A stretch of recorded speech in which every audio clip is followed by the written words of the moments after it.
পরের মশলা বলছে फासिक और बिदात का इमाम बनाना मकरूहे तहरीमी है। যে ফাসিক এবং যে বিদাতি এরকম লোকেদের ইমাম করা মকরুহে। ফাসিক মতলব जो এর আগে তো হলো ফিস্ক ফুজুরওয়ালা, যার দাড়ি কাটা, যার সুন্নতি ঢেস নেই, যার চুলের ঠিক নেই, যার সুন্নতি ঢেস মানে কি পাঞ্জাবি নেই, প্যান্ট শার্ট ইত্যাদি, এই সমস্ত লোককে কি বলা হয়? ফাসিক। এবং বিদআতি, যারা বিদআত করে, ধর্মকে উল্টো পাল্টা করে, মনমানি করে, তাদেরকে বলা হয় বিদআতি। এইরকম লোকেদের কি ইমাম করা মকরুহে কি তাহরিমি। हाँ, अगर खुदा ना खास्ता ऐसे लोगों के सिवा कोई दूसरे शख्स वहाँ मौजूद ना हो, আল্লাহ না করুক, কি বলছি কেতা বলা, আল্লাহ না করুক, যদি বা এমন যেন কোনো জায়গায় না হয়, যদি বা এমন হয়ে থাকে যেখানে এরকম লোক ছাড়া অন্য কোনো লোক আর নেই, এরকম লোক ছাড়া অন্য কোনো লোক যদি না থাকে তো ফির মকরু भी নেই, তখন কি হবে? মকরুও হবে না। इसी तरह अगर बेदाती फासिक जोरदार हो, फासिक और बेदात की तेजला মানে ওখানে ফাসিক এবং বেদাতের লোকেদের চাপ বেশি, उनके माजूल करने पर कादिर ना हो, कि ওদেরকে বুঝিয়ে বলা সম্ভব নয়। সমস্ত এক জায়গায় যদি বা একই ধরনের লোক যদি 50টা থাকে, তুমি একা গিয়ে কারো একজনকে বুঝিয়ে কুল করতে পারবে না। তো এরকম যদি এরকম ওদের দল ভারী, ওখানে গিয়ে তুমি বলে কিছু কল করতে পারবে না, সেখানে তোমার কিছু করার নেই। মাজুল না हो तो फिर कुदरत ना हो तो ওরা এই নামাজ পড়ে কি করবে?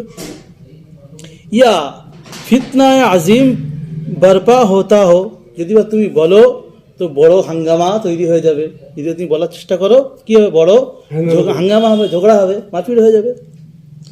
তো भी মুক্তাদি पर कराहत नहीं, এরকম অবস্থায় মুক্তাদির উপরে কোনো কি চাপ প্রেশার আসবে না। लेकिन ऐसे शख्स, এমন মানুষ, কিন্তু এমন লোক जो हुजूर सल्लल्लाहु अलैहि वसल्लम की बशारत का मुनकिर हो, আল্লাহ রসুল সাল্লাল্লাহু আলাইহি ওয়াসাল্লাম যে খুশখবরি দিয়েছেন যে আল্লাহ রসুল সাল্লাল্লাহু আলাইহি ওয়াসাল্লামকে পাঠিয়েছেন আল্লাহ, এরকম যদি বা খবরের কেউ যদি ইনকার করে থাকে, মানা করে যে আমি মানি না, আমি বাশারাতকে মুনকিরকে বলা হয় যে আল্লাহ রসুল সাল্লাল্লাহু আলাইহি ওয়াসাল্লামের আগমনকে মানে না, যে এসেছিল বলে বা আল্লাহ রসুলকে মানে না, এরকম লোক যদি হয়।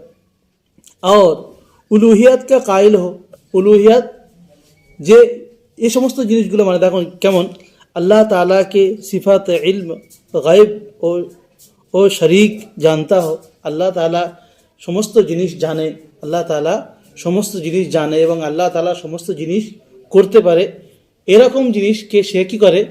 মানে না। আল্লাহ তাআলা কারো সাহায্য নেয় বা এটা হচ্ছে বলে ওইটা হয়, এমন না এমন, এই সমস্ত জিনিসগুলো মানে আল্লাহ তাআলা পরিপূর্ণ কি আল্লাহ তাআলাকে বিশ্বাস করে না, যদি এইরকম লোক হয়।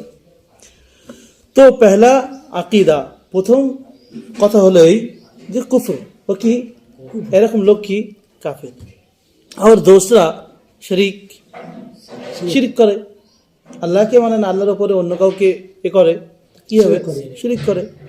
बस ऐसे ইমাম কে পিছে কিসি হালাত মে নামাজ না পড়ে, এইরকম লোকেদের পিছনে কোনো অবস্থায় নামাজ পড়া যাবে না, এমন ইমাম ইমামতি করার যোগ্য রাখে না। জি, তারপরে মশলায় বলছে ইমাম को नमाज में ज़्यादा बड़ी बड़ी सूरतें पढ़ना जो मुक़द्दर मसनून से भी ज़्यादा हो, या रुकू सजदा वगैरह में बहुत ज़्यादा देर तक रहना मकरूहे तहरीमी है। ইমামের জন্য কি বলছে? যে বড় বড় সূরা পড়া যেগুলো সুন্নত কেরাত থেকেও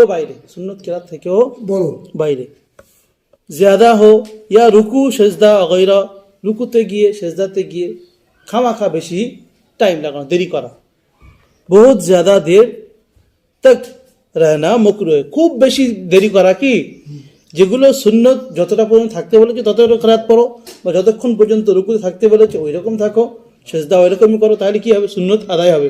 সুন্নতের বাইরে তুমি তো মন চাই মতো যদি ইমাম হয়ে যদি বা কেরাত করো, মন চাই মতো রুকু করো, মন চাই মতো যদি বা এ করো, তাহলে কি হবে? মকরুহে তাহরিমি হবে।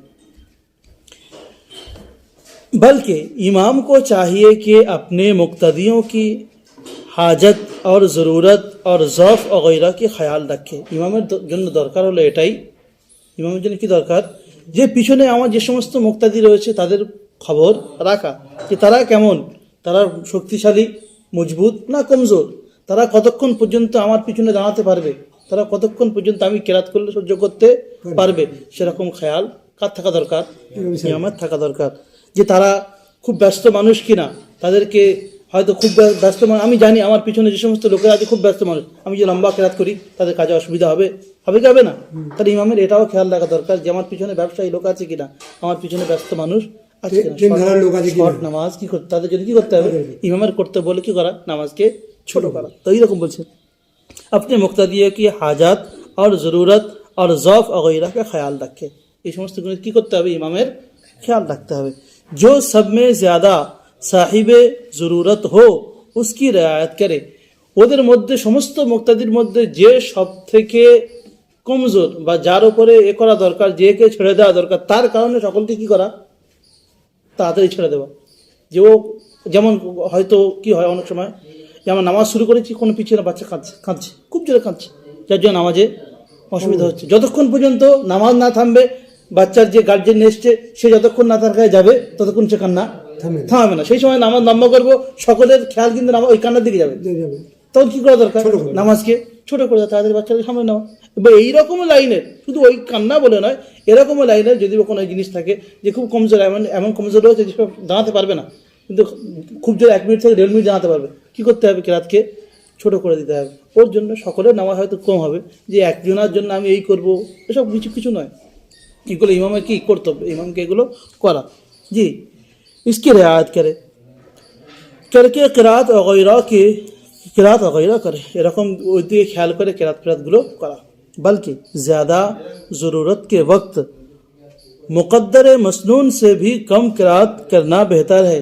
বরং এটাই হলো দরকার, যদি বা খুব প্রয়োজন হয় যে কেরাত নামাজে করতে বলা হয়েছে, যে এই নামাজের এই এতটা পরিমাণ কেরাত করা কি সুন্নত, অনেক সময় লোকের চাহিদার কারণে, লোকের প্রয়োজনের কারণে কেরাতকে ছোট করে দাও, তাকে লোগো কা হরজ না হো, এই জন্য লোকেদের যাতে না পেরেশানি না হয়, जो কিল্লাতে জামাত কা সবাব বন যায়। যদি এমন করা হয় তাহলে জামাত কি হবে? লম্বা হওয়ার সম্ভাবনা থাকবে। অন্যথায় লোকেরা কি করবে?